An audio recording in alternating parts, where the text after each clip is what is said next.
Bien le bonjour! Cette courte vidéo va vous démontrer le quatrième type de projection avec lequel on va travailler. J'ai nommé la projection orthogonale à vue multiple. Je suis dans votre document de notes présentement à la page, je n'ai pas avec moi, page, je vous dis, 31.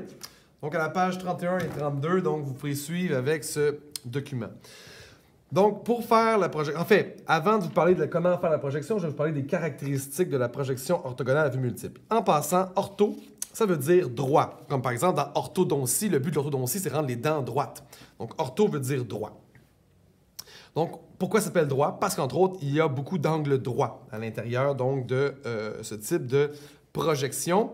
Et l'autre raison, en fait, quels sont ces angles droits? C'est que les rayons vont sortir de ma feuille à angle droit, donc par rapport donc, à la feuille. De là le terme, donc, projection orthogonale. Donc, qu'est-ce que la projection vue multiple? Quand je regarde un solide comme celui-ci, on peut constater, imaginez qu'il est dans une boîte de verre, je peux le voir sous 6 faces différentes. Quelles sont ces faces? La vue du dessus, la vue de derrière, la vue de face, la vue de gauche, la vue de droite et la vue du dessous.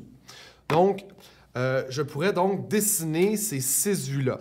Parce que la projection orthogonale à vue multiple, contrairement aux autres projections, elle ne sera pas en 3D. Donc, je fais les guillemets compte tenu du fait qu'aucune de ces projections est vraiment en 3D puisque en fait, l'élément sur lequel je fais mon dessin est en 2 dimensions. Donc, ça, je fais les guillemets. Donc, ça va être un vrai dessin en 2 dimensions qu'on va faire ici, donc des différentes vues. Par convention, on va dessiner, nous, 3 vues. Quelles sont ces 3 vues? On va commencer avec la vue du dessus, ensuite la vue de face et évidemment la vue de droite. Sur ma feuille, pour bien délimiter, ce que je vais commencer par faire, c'est de prendre donc mon T et de tracer un L. À quoi va servir ce L? C'est une ligne de construction. En fait, ce sont des lignes de construction qui vont servir à aligner. Parce que vos vues, donc je vais mettre la vue du dessus ici, la vue de face juste là, et la vue de droite juste ici. Donc, à quoi sert de faire ce L? C'est que je veux que mes vues soient alignées. Je ne veux pas les mettre n'importe comment sur ma feuille, je veux vraiment qu'elles soient alignées, mais je vais vous montrer comment faire. C'est assez simple. Donc, ce que je vais faire donc, dans un premier temps, donc j'ai fait mon L avec mon T, donc à 90 degrés. Ce que je vais faire ensuite, je vais dessiner une des 3 vues. Moi, j'ai décidé de commencer avec celle de face. Donc, vue comme ça pour vous, donc la vue de face. Donc, ce que je vais faire, c'est que je vais venir la faire donc, en suivant mon L. Notez bien, en faisant mon dessin, que je vais faire des lignes qui vont se poursuivre, des lignes de construction qui vont se poursuivre. Pourquoi? Parce que des lignes qui vont me servir pour ma vue de face vont pouvoir me servir aussi pour ma vue du dessus et ma vue de droite. Donc, la première chose que je vais faire, c'est aller prendre, donc, avec ma règle, des mesures, donc des différents segments. Et sur ma projection orthogonale à vue multiple, toutes les dimensions et tous les angles vont être à la vraie mesure.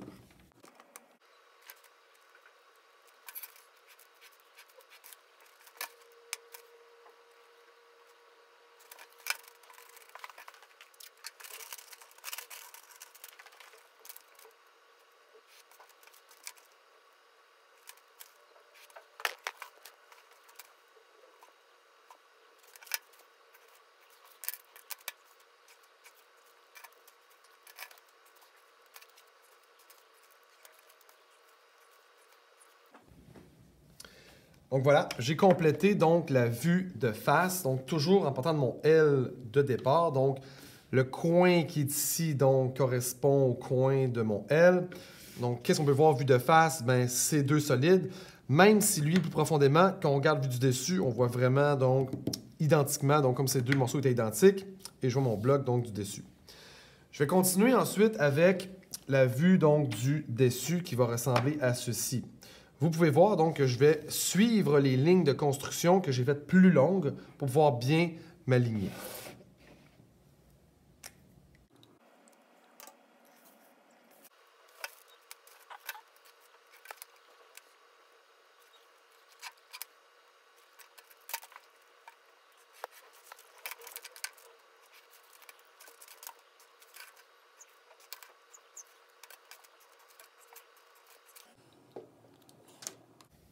Voilà, j'ai donc complété ma vue du dessus. Donc, vue du dessus, qu'est-ce qu'on voit? Bien, je vois les 2 sections oranges juste là, qui sont ici.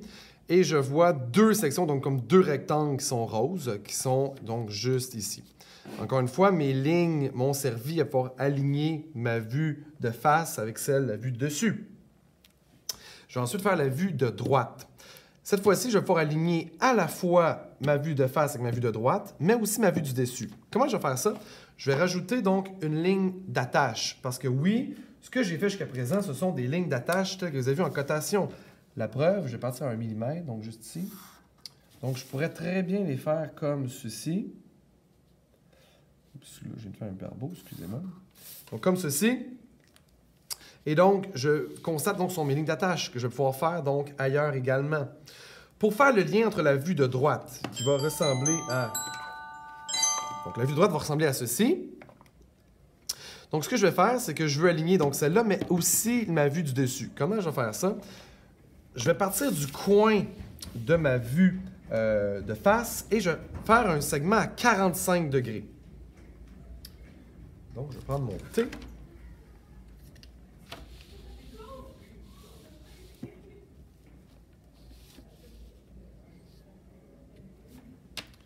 vais faire la mine.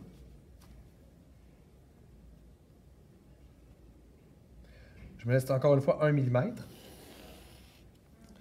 Et voilà, je me mets un segment à 45 degrés. Ce que je vais faire ensuite, je vais juste vous le mettre un peu plus foncé pour qu'on le voit mieux.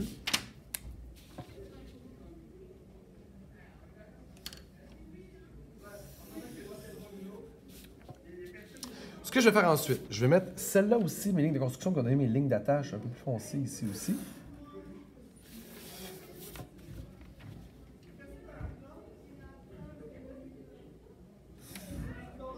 Là, ce que je vais faire, c'est que mes lignes de construction vont venir descendre quand ils vont croiser mon 45 degrés. Je vais me mettre comme ceci. Je suis bien droit.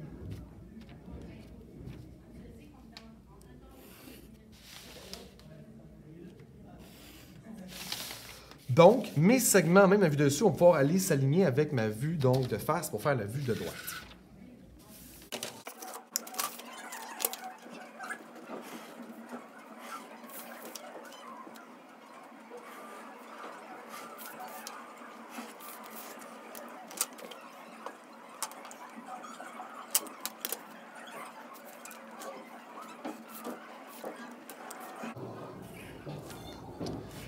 Et voilà, rapidement, grâce à mes lignes de construction, j'ai pu tracer donc ma vue de droite. Qu'est-ce qu'on voit?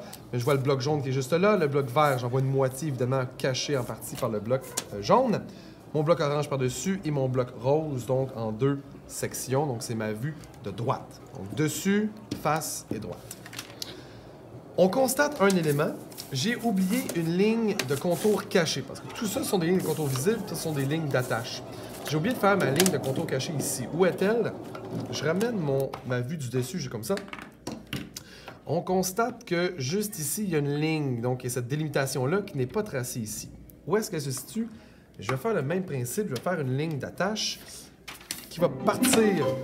Donc, il va partir juste d'ici, donc de mon segment. Oups. Je vais le mettre de l'autre côté.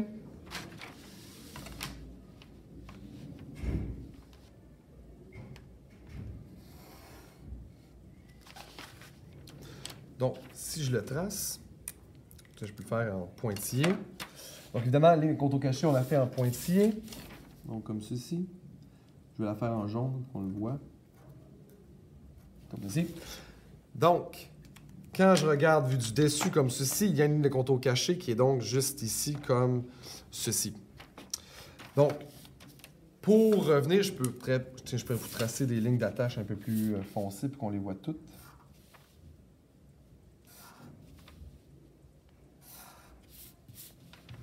Donc, en traçant ces lignes d'attache, vous allez aisément pouvoir aligner donc, vos différentes vues.